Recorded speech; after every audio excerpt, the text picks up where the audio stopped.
A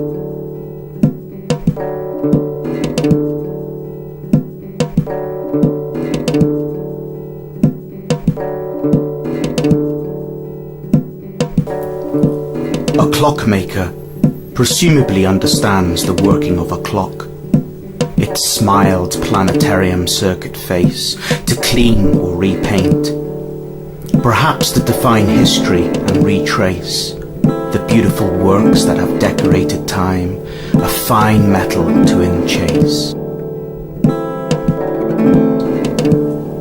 To straighten the arms if bent, to free flow its pace, for enough space to glide on by, passing each other within millimeters.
Seconds, minutes and hours, these triple hands is like a veleta, turning and turning, stepping in time to these 3 paces.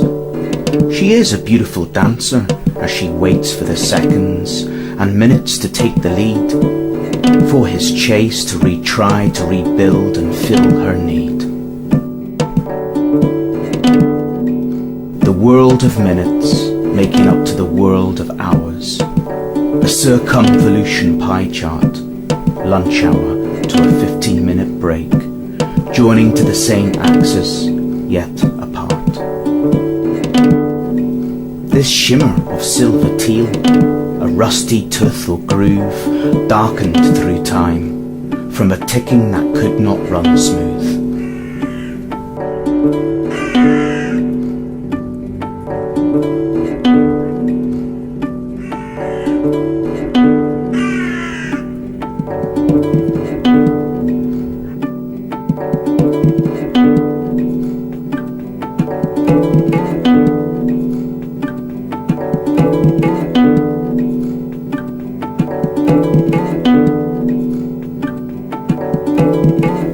The clockmaker is able to fix and replace the little wheels and cogs. How could you feel such delicacy without breaking it, as if trying to pick up an insect with your finger and thumb, like a dog's tongue to lick up a crumb, but it would misbecome, as if a dissolving doggy find, where time would become cumbersome. However, it is finely tuned like a piano, a ping from a tight wire with its flick, a ting and a spring back and a forward click, as if the trio of musicians tap to the ticking rate of a metronome, like memories flash and riffle on celluloid, a tone of sight and sound, jumping to carry the weight of time. What an ask, what a task, what a great responsibility and pressure. It seems so simple to measure, in keep to keep, like the heartbeat, so easily quickened or slowed, where time is discrete, yet It is in your face-to-face appearance of never leaving your side, where we all submissively abide.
Colours of semi-precious stones glistened like tiny stars delicately set to balance time in order for the rotation of the arms.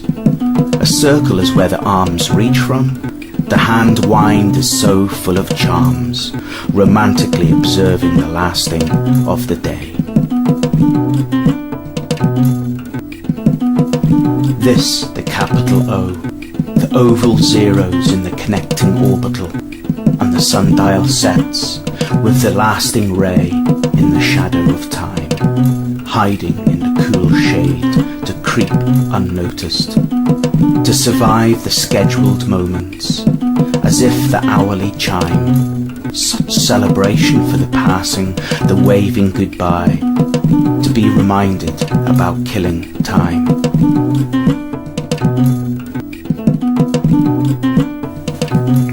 A man of no skill or knowledge of a clockmaker reads a book on clockmaking. Has he the understanding to carry out a repair, and an applied pressure, like a finger lightly touching the guitar string for the harmonics, its placing just right? Perhaps the book speaks about the problems to encounter, to foretell, the sense of touch so teasingly frustrating, as if the urge to relieve oneself, the patience with time itself, testing, taunting and mocking you. The teacher said, "Sit still," to count to 10. Here I come, ready or not. Then time to seek, to know all the different pieces of its each individual function. This the mind's critique, with the tools and instruments that are used to gently tweak. The fragility of fine-tuning the detail, the precision of practice or retry, the aim with inserting miniature screws, with aid of an eyeglass spy, the eyes in glare, a sting of concentration. Shall a clockmaker wink blink, so that he does not cry?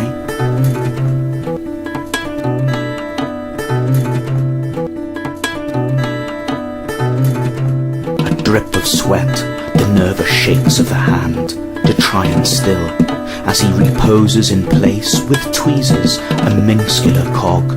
He holds his breath. He's in such repose.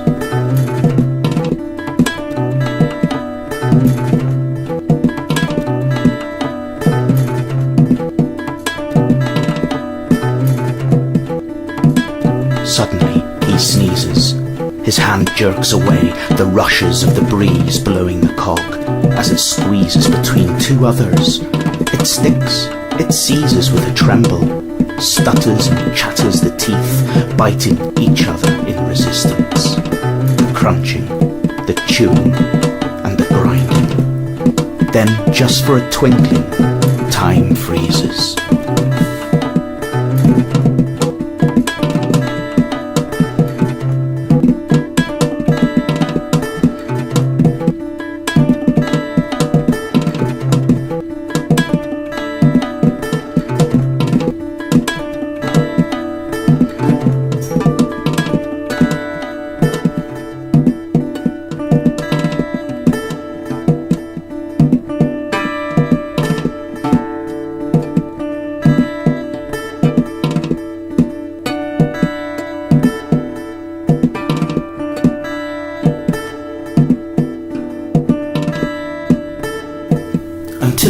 spark is forced out, flicking into the air, making the universe race around on two wheels.